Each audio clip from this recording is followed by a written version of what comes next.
Pay extremely close attention to this raw, unedited security camera footage. The date is November 14th, 2023. The time is 9:47 p.m. Emily Carter, 45 years old, a highly experienced and compassionate registered nurse at Memorial Hospital, Dallas, walks steadily across the frame. She is still dressed in her navy blue scrubs beneath a light gray jacket, her hair pulled back in a practical ponytail after. What Emily does not realize, what she could not possibly know, is that for the past 11 minutes, a dark green pickup truck has been methodically circling the perimeter road, surrounding the shopping center. In the next 8 minutes and 34 seconds of this footage, Emily will make one small, everyday decision that feels completely normal and harmless. She will choose to take a shortcut between two rows of parked cars to reach her vehicle just a little faster. That single shortcut will become the last time anyone sees her for the next 72 hours. The real question is not simply what happened during those missing hours. The deeper, more disturbing question is why the man who took her had been planning this exact moment for more than 6 full months, and why, even after she was found alive and physically unharmed, Emily was reluctant at first to reveal the full details of her ordeal. This is the complete,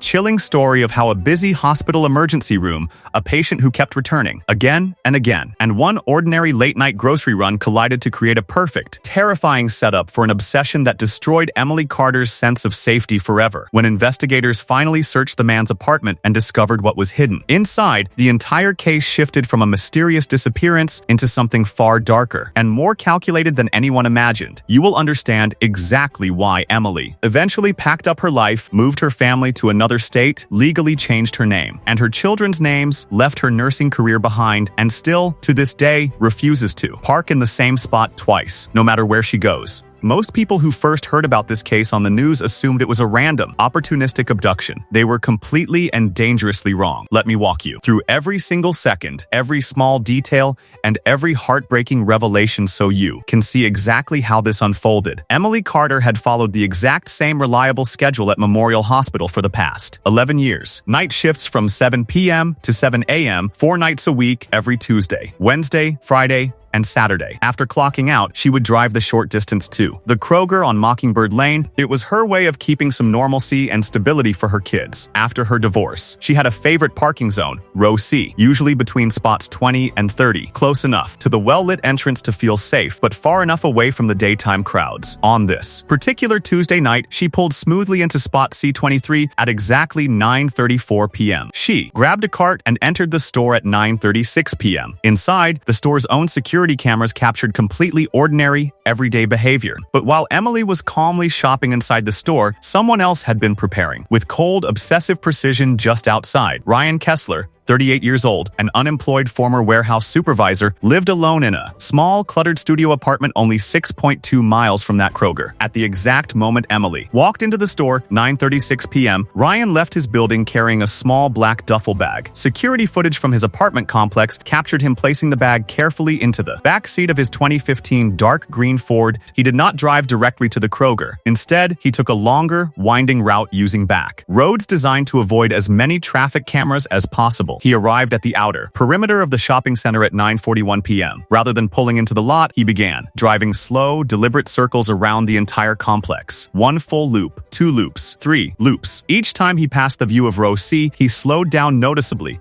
Emily exits the store at 9:47 p.m., carrying her 2 heavy bags, phone already in her hand. She had been texting her daughter Ava, "On my way home now. Did you finish your homework?" Ava replied quickly with "Yes, Mom." Emily sent a thumbs-up emoji, slipped the phone into her jacket pocket, and began walking toward her car in row C. This is the exact moment when everything changes. From the main pedestrian walkway, she has 2 clear options: walk the longer way around the full length of the lane and then turn into row C, or take a quick shortcut by cutting between 2 parked cars in row B. After 12 long hours on her feet in the ER, exhausted and eager to get home to her kids, she chooses the shortcut. The dark green pickup truck that had been circling for so long finally turns into the parking lot, headlights completely turned off. It glides silently down the back service lane of row C, perfectly positioned to meet Emily as she emerges from the gap. Ryan stops his truck 20 feet away, engine still running, headlights dark. She stands up, keys now in hand, takes 1 step forward. She finally glances to her right and sees the unfamiliar truck. She pauses, tilts her head slightly, as if trying to recognize the vehicle or the driver inside. That single second of hesitation is all Ryan needs. He opens his door quickly and steps out. He moves toward her with calm purpose. "Emily, takes a small step backward. Her mouth moves, lip readers hired by police later. Determined she most likely said, "Do I know you?" Ryan replies something short. Whatever it was, it causes Emily's shoulders to relax, just slightly for a fraction of a second. Then her face shifts to sudden, raw fear. She drops one of the grocery bags. Oranges roll everywhere across the cold asphalt. Ryan reaches into his jacket. Emily backs up quickly, trips over the scattered fruit, and catches herself with one hand on the ground. Ryan is instantly over her. For the next 18 agonizing seconds, a large parked SUV completely blocks the camera's view of what happens next. When Ryan reappears at 9:48,023 p.m., he is completely alone. He walks briskly back to his truck, climbs in, reverses sharply, and drives out of the lot, headlights still off. Emily is nowhere to be seen. Her white car remains parked exactly where she left it, untouched. Her purse, wallet, cash, and credit cards are still sitting on the passenger seat. The only signs of any disturbance are the spilled groceries scattered on the ground and her phone lying 12 feet away on the pavement. The store manager finally notices the abandoned items at 10:15 p.m. and calls the non-emergency police line. Officers arrive at 10:32 p.m. Detectives are called in shortly after. They recover and review the footage, enhance the partial license plate, and trace the truck directly to Ryan Kessler. A search warrant is executed at his apartment at 1:23 a.m. What they discover inside turns this from a simple missing person case into something far more sinister and premeditated. The small 400-square-foot studio apartment contains a spiral-bound notebook on the desk, 120 pages filled with meticulous, obsessive documentation. Emily's full legal name, home address, car make, /model's color, and exact license plate number. Her complete hospital work schedule for the past 6 months. Hand-drawn, highly detailed diagrams of the entire Kroger parking lot with row C heavily highlighted and spots 20 through 30 circled in red. A list of surveillance dates and times that perfectly match her work nights. Printed color photographs of Emily leaving the hospital, pushing her cart at the Kroger, sitting in her car, and even walking with her children. Full names, schools, daily routines, and after-school schedules of Ava and Noah. Information on her ex-husband David, including his address and workplace. Receipts for zip ties, duct tape, rope, tarps, and other supplies purchased over the previous month at different stores. Printed directions from the Kroger to a Budget Inn motel located 18 miles south on I-35. The single word "tonight" handwritten in bold capital letters on the final page. This was not a spur-of-the-moment crime. This was planned with disturbing patience and detail for months. Further digging into hospital records revealed that Ryan had visited Emily's specific ER pod 9 separate times in the past 6 months with vague, non-emergency complaints, chest pain, abdominal pain, panic attacks, always at night, always when she was on duty, and always requesting to be placed in her section. One of Emily's own professional nursing notes from August 22nd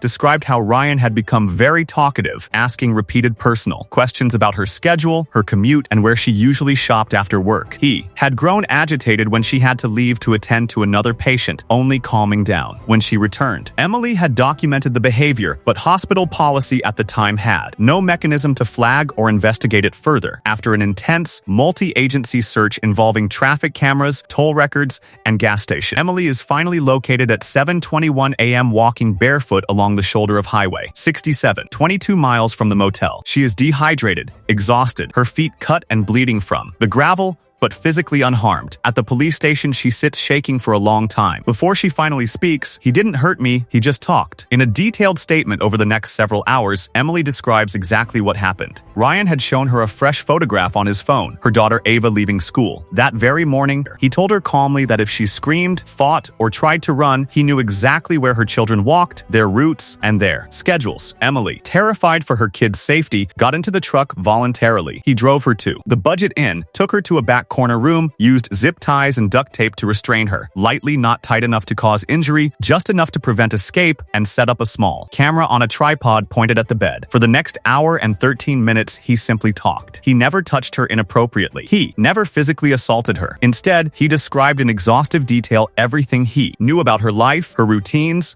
her children's schools, her ex-husband's address, the exact park where she took the kids on Sundays, the time she got her oil changed. He told her he had fallen in love with her kindness the first time she treated him in the ER. He said she was the only person who ever treated him like a real human being. And he made it crystal clear that this was not a one-time event, that he now had permanent access to her and her family, and she would never feel safe again. Then, he removed the restraints, left the camera running, and simply walked out, telling her she could leave whenever she wanted, but that she would never park in the same spot twice. Again, never feel safe, and would always know he was still out there watching. Emily waited 20 minutes, then left the room and started walking until a passing driver saw her and called 911. Ryan Kessler was arrested later that afternoon during a traffic stop on I-20. He did not resist. At his trial 4 months later, the notebook, the printed photos, the motel camera footage, showing him pacing and talking while Emily sat tied to a chair, and Emily's powerful testimony were overwhelming. The jury deliberated for 6 hours before finding him guilty on all counts: kidnapping, stalking, and criminal threats. He was sentenced to 18 years in prison, eligible for parole after 14. Emily Carter left Texas just 3 weeks after the trial ended. She moved her family to Colorado, changed all their names, and no longer works as a nurse. The triggers were simply too strong. In a rare, emotional interview with a local Colorado news station 6 months later, she described how she still does not sleep well, how she constantly looks over her shoulder, and how her daughter Ava suffered nightmares for months while her son Noah began having panic attacks at school. The entire family remains in therapy. This case exposed serious gaps in hospital security protocols and patient monitoring systems. It stands as a powerful, sobering warning to everyone. Daily routines can be weaponized against you. Professional kindness can be dangerously twisted into obsession, and some people are watching far longer and far closer than you could ever imagine. If you work in healthcare, trust that gut feeling when a patient asks too many personal questions. Document everything. Report it. If you are someone who parks in the same spot every single day, follows the exact same route home,